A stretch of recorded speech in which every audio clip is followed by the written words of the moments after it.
Hi, and welcome to CryptoBiography. I'm your host, Brandon Starr. This is episode 389 of CryptoBiography, and we're starting up a new story called The Next Day. And before we roll right into it, let me say that this is, in fact, a follow-up to tomorrow. And tomorrow, if you didn't catch it earlier, was a pretty long story, 15-parter. 19-parter. There's a couple of gaps. Anyway, it starts back in episode 324. And then, like I said, there was a couple of gaps. I happened to be on vacation during the writing of that, and so on. And then it ends with part 19 on episode 348. So this will be part of a continuity, like the Connections continuity, or the more recent... what did I end up calling that one? I forget what I called that one. I named it after the first story, but it was a very short one. And it's funny how these start, because the Connections continuity, this is an earlier one, although I revisit it every once in a while. I kind of knew that it was like something I wanted to do with sort of like a magical realism, like what happened if people actually developed super abilities, and like how horrible it would be most of the time, and all that sort of thing. Situational awareness is the other one. Situational awareness, I didn't really realize I was going to end up making several stories on the character. But I actually like that one too. It's a shorter and much more recent one. It actually just finished a few episodes ago. But so we are going to go into The Next Day now, and this is set in the Tomorrow continuity, although it takes place after the story Tomorrow. And here we go. It was the evening of the autumn feast, and the whole town was there to celebrate. The well-patched tents were up, with the remaining metal stakes used to tie them down.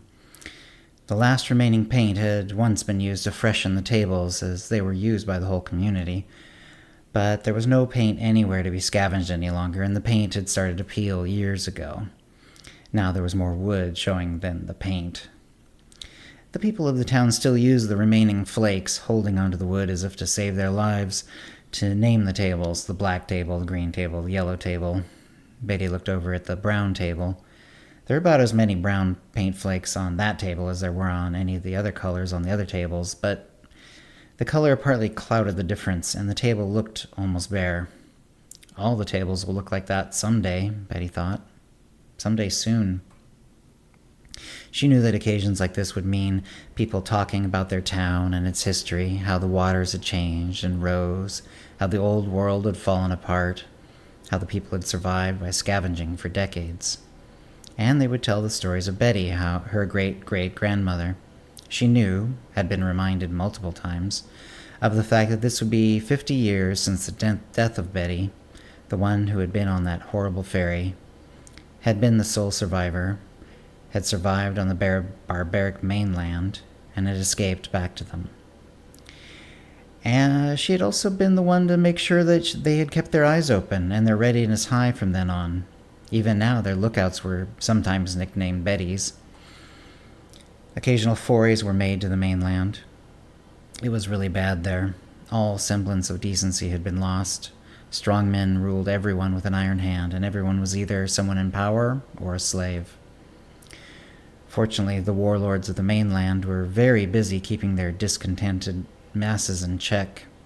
Despite having much more to work with initially, their technology had slid even more than here on the island, and because of that, they were no longer able to repair the old boats and make their way to her home any longer. In fact, they were not allowed to. Though it was dangerous, every couple of years they would send their best flotilla over and destroy any boats or ships that were being repaired or might be seaworthy. These also took on her forebear's name, being called Betty battles. The last Betty battle had been done early this year. It had been wildly successful, with multiple ships being damaged or sunk, and no ship or sailor lost on their side. They were careful not to take the damage beyond the ships and the docks, and to limit the injuries and deaths on the other side.